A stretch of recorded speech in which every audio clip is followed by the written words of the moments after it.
Hello, everybody. I'm Ava. I wasn't planning to share this saga with the world, but the way things unfolded, it almost felt too unreal to keep to myself. Buckle up, this is going to be a ride. So here's how it all started. I'd been with my boyfriend, Ryan, for just over 3 years. He was charming in that magazine-esque kind of way, polished, good with words, and always knew how to light up a room.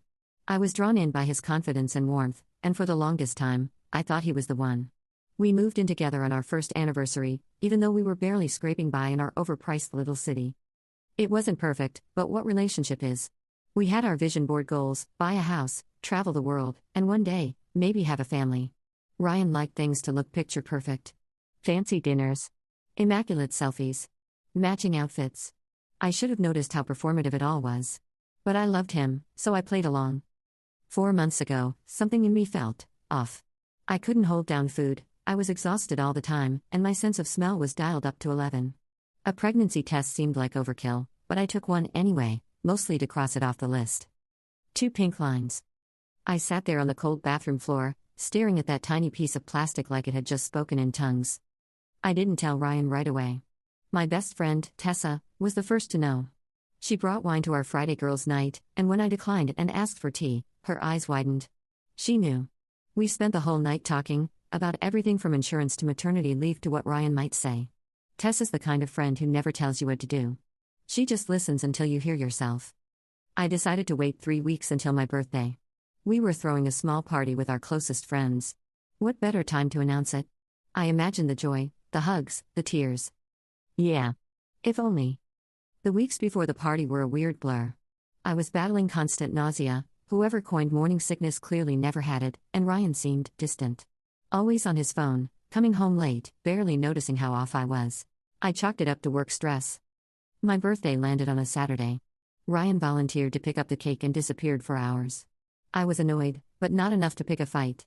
Guests started arriving around 6 p.m. Tessa and her husband, our friends Leo and Marcus, my cousin Danielle, and a few others, including Natalie, someone I'd known since college. By 9 p.m., the apartment was buzzing. Music, laughter, drinks, mocktail for me, and I kept catching Tessa's eye. She gave me these tiny nods like, "You've got this." Then Ryan clinked his wine glass. I froze. Was he about to make the announcement? Had he somehow guessed? Instead, he gave this syrupy speech about how special I was, how lucky he was to have me. Everyone awed as he handed me a neatly wrapped box with a silk bow. I thought it might be a ring. My stomach flipped. I opened the box. No ring. Just a folded note. It read, "I'm leaving you. You're holding me back. I deserve better. Your things will be packed by Monday." I stared at it. My brain refused to compute the words. Ryan's expression had shifted, smug, cold, detached. He looked around and said, "We're done. It's been real. I've outgrown you." Then he laughed. Like a full-on chuckle.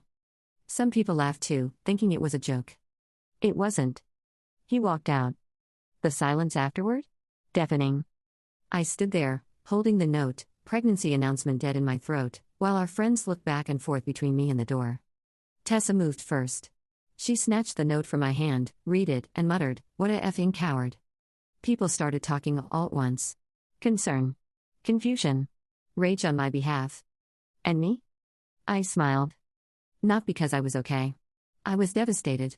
Humiliated. Torn to shreds. But I knew something Ryan didn't. I was pregnant. And I had receipts. Literally. 2 weeks earlier, I found his secret credit card statements tucked in his desk drawer. I'd also seen messages on his Apple Watch while he showered. He never set up a passcode. And most importantly, I'm not the type to fall apart. I get even. So I cut the cake. I passed out slices. I thanked everyone for coming. Natalie suddenly felt sick and left. Cute. Suspicious. You'll see. Everyone else stuck around. They offered couches, spare rooms, even no questions asked shovels. I laughed, sort of. My soul hurt. When everyone left, Tessa refused to go home. She made up the couch, made me tea, and sat with me as I finally broke down. I told her everything, about the baby, the credit card, the texts, the betrayal. We stayed up all night making a plan. A war plan. Ryan didn't come back the next day. My phone exploded with messages, some kind, others nosy, and none from Natalie. That morning, I threw up twice, forced down toast, and started making lists. Doctor appointments. Lease details. Financial damage control. Lawyer contacts. Ryan texted on Monday. I'll be by at 7 to get my stuff. Don't be there. I replied, no. He called. I ignored it. Tessa rallied the squad. By 6:30, my apartment was full again: Leo, Marcus, Danielle, and a couple others. When Ryan showed up, he was met by Marcus, who handed him a duffel bag and told him, "That's all you get until you act like a grown-up." Ryan looked for me. I sat on the couch, expression calm, heartbeat wild. He tried to make a scene, but I cut in. "You are lucky the locks haven't changed." He muttered something about needing an audience and stormed out. The next day, I changed the locks. That night, Sergio texted. "You were right.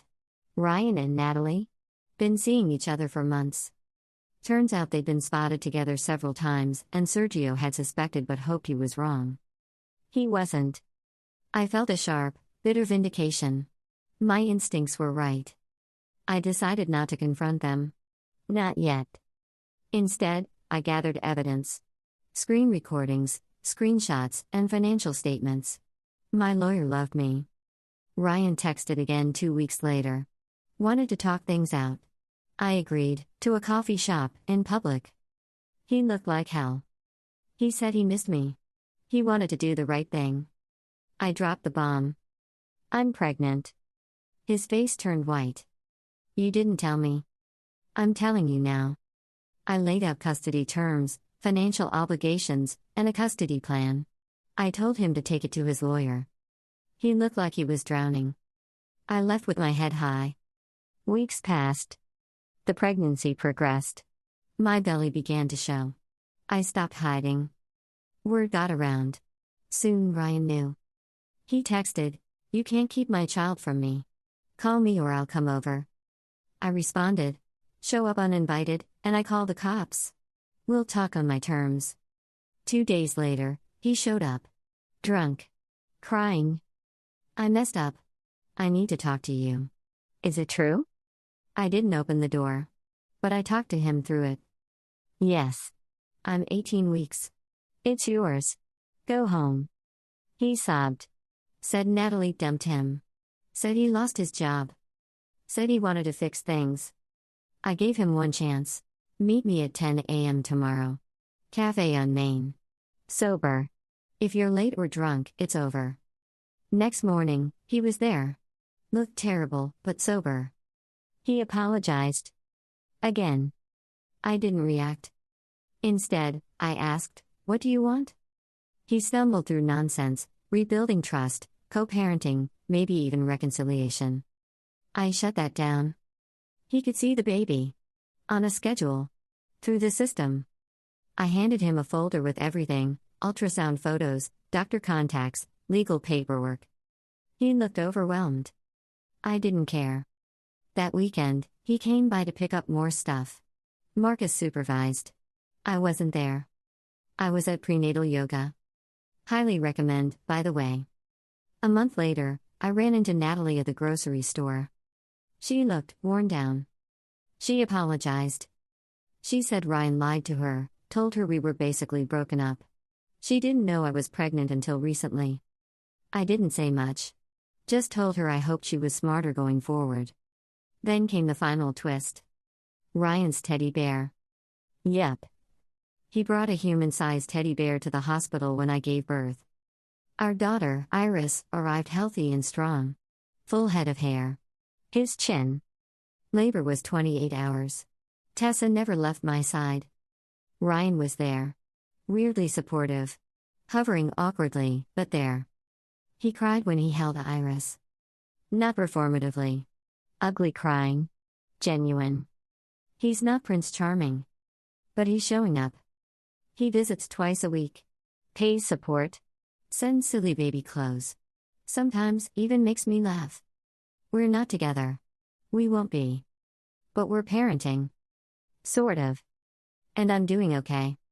I repainted the apartment. Built a nursery. Found remote freelance work. And, fun twist, started talking to someone. Eli.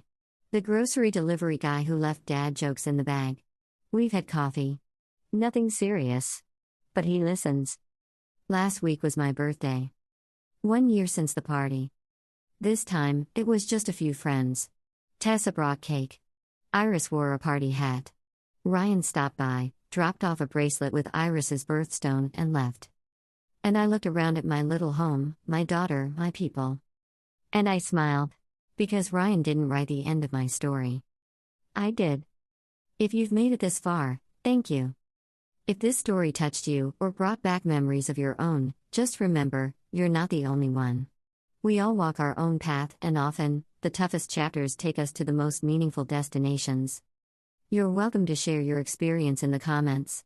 And if you're looking for more honest, emotional, and deeply human stories, subscribe to Family Stories.